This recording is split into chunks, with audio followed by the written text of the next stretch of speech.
എൻ്റെ മറ്റൊരു വീഡിയോയിലോട്ട് നിറഞ്ഞ സ്വാഗതം. അപ്പോൾ നമ്മളുണ്ടല്ലോ ഇന്നിവിടെ ഉണ്ടാക്കാൻ പോകുന്നത് ഒരു കടലക്കറിയാണ്. വറുത്തരച്ച കടലക്കറിയല്ല, പക്ഷേ വറുത്തരച്ച പോലെയൊക്കെ തന്നെ ഇരിക്കുന്ന ഒരു കടലക്കറി.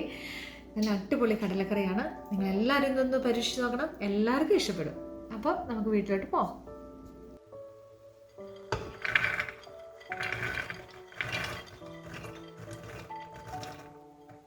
കടല മൊത്തം ഇട്ടു. നമുക്ക് ഇതിൻ്റെ പകുതി സവോള ഇട്ട് കൊടുക്കാം. ഒരു 3-4 തക്കാളി ഇട്ട് കൊടുക്കുന്നുണ്ട്. പിന്നെ ഇഞ്ചിയും പച്ചമുളകും മൊത്തം ഞാൻ ഇട്ട് കൊടുക്കുവാണേ. പിന്നെ പോയിട്ട് ഉപ്പ് ആവശ്യത്തിന് കേട്ടോ. ഇത് ഓരോരുത്തരുടെ ഇഷ്ടം പോലെയാണല്ലോ ഉപ്പ്. BP ഒക്കെ ഉള്ളവർ കുറച്ചിടുക. പിന്നെ നമ്മുടെ മഞ്ഞൾപ്പൊടി അതും കൂടെ ഇട്ട് കൊടുക്കുക. വെള്ളം നെകക്ക മതി കേട്ടോ, നെകക്ക് വെള്ളം ഒഴിച്ചു കൊടുക്കുക. അല്ലെങ്കിൽ വേഗം താമസം എടുക്കുമെന്നാണ് വീട്ടിലിങ്ങനെ കാരണവന്മാർ പറയുന്നത് ഞാൻ കേട്ടേക്കുന്നത്. അതുകൊണ്ട് ഞാനിങ്ങനെയാണ് ചെയ്യുന്നത്. അമ്മച്ചിയും മമ്മിയൊക്കെ പറഞ്ഞേക്കുന്നത് ഇങ്ങനെയാണ്. ഇനി കുക്കർ അടിച്ച് വെക്കുക, ഒരു 8 വിസിൽ. ഓക്കെ. അപ്പം നമ്മുടെ കടലയൊക്കെ നന്നായിട്ട് വെന്തേ. എന്നിട്ട് നമുക്കൊരു അരപ്പുണ്ടാക്കണം. ഈ അരപ്പാണ് നമുക്ക് ഈ കടലക്കറിക്ക് കൊഴുപ്പ് തരുന്നത്. അപ്പോൾ അതിന് വേണ്ടിയിട്ട് നല്ല വെന്തു കേട്ടോ കടല. ആ കടല ഒരു 2 സ്പൂൺ കടല, പിന്നെ നമ്മുടെ തക്കാളി ഉണ്ടല്ലോ, 2-3 തക്കാളി പാകൻസിരിപ്പുണ്ടായിരുന്നു. അപ്പോൾ ആ തക്കാളിയും കൂടെ ഇതിൻ്റെ അകത്തോട്ട് ഇട്ടു. ഇനി നമുക്ക് നമ്മുടെ പൊടികളും കൂടി ഇടാം.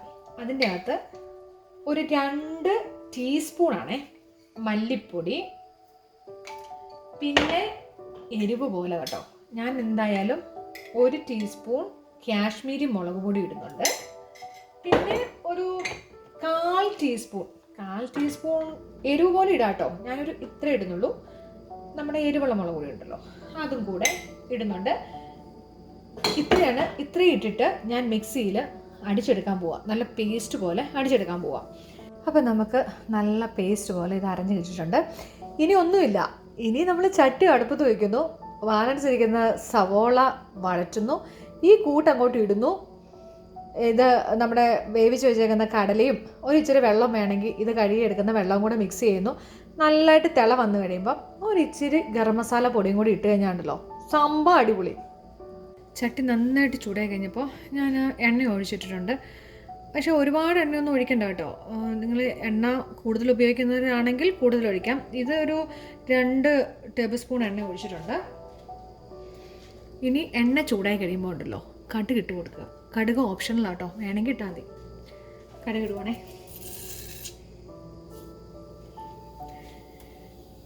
കടുക് പൊട്ടിയതിന് ശേഷം മാത്രമേ സവോള ഇടാൻ പറ്റുള്ളൂ, അല്ലെങ്കിൽ ഒരു ചെറിയ കയ്പ്പ് രുചി വരും.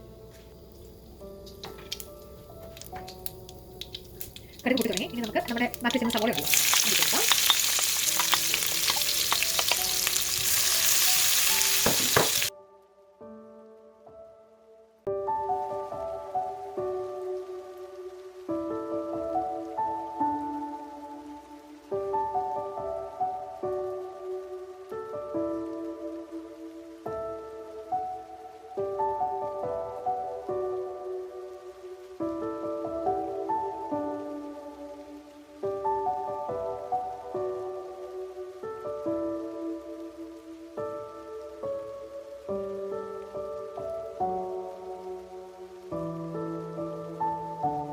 ണ്ടല്ലോ അരപ്പ് നമുക്ക് ഇട്ട് കൊടുക്കാം.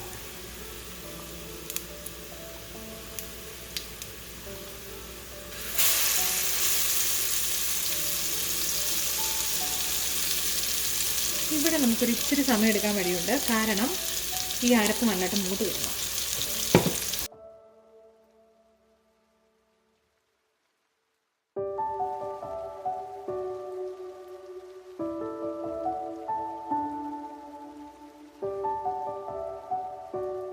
ഈ സമയത്ത് നമ്മുടെ ഗരം മസാല ഉണ്ടല്ലോ അതും കൂടി ഇട്ട് കൊടുക്കുക. അത് ഞാനൊരു 1/2 ടീസ്പൂണാണ് ഇട്ടേക്കുന്നത്. എന്നിട്ട് ഈ സമയത്ത് വേണേൽ നമ്മുടെ ഉപ്പ്, എരിവ്, പുളി എല്ലാം നോക്കണം. പുളി കുറവാണെങ്കിൽ ഒരു ഇച്ചിരി വിനാഗിരിയും കൂടി ഒഴിച്ചു കൊടുക്കാം. എന്തായാലും ഇത് നല്ലതായിട്ട് മൂക്കട്ടെ. തെളിഞ്ഞ്, നിങ്ങൾക്കിത് എത്രമാത്രം കാണാൻ പറ്റുന്നുണ്ടെന്ന് എനിക്കറിയത്തില്ല, പക്ഷേ ഇതിനകത്ത് നന്നായിട്ട് എണ്ണ തെളിഞ്ഞ് ഇങ്ങനെ പൊങ്ങി പൊങ്ങി നിൽക്കുന്നുണ്ട് കേട്ടോ. ഈ പരുവാകുമ്പോൾ നമുക്ക് നമ്മുടെ മെയിൻ കടല, വേവിച്ച് വെച്ചേക്കുന്ന കടല ഇതിൻ്റെ അകത്തോട്ട് ഇട്ട് കൊടുക്കാം. വെള്ളം കൂടുതലുണ്ടെങ്കിൽ ആദ്യം വെള്ളം ഒഴിച്ച് ഒന്ന് വറ്റി കഴിയുമ്പോൾ ഇട്ടാൽ മതിയേ, അല്ലെങ്കിൽ ഭയങ്കര വെള്ളമായിരിക്കും.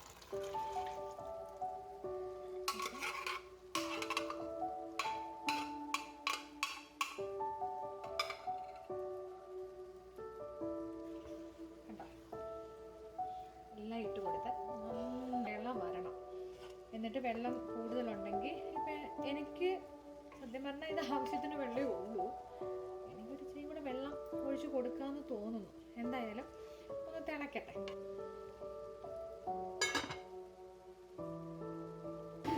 അപ്പം നല്ല തിളച്ച് നമ്മുടെ കറിക്ക് നല്ല ആവി വരുന്നുണ്ട്. ഞാൻ എന്തായാലും നോക്കട്ടെ.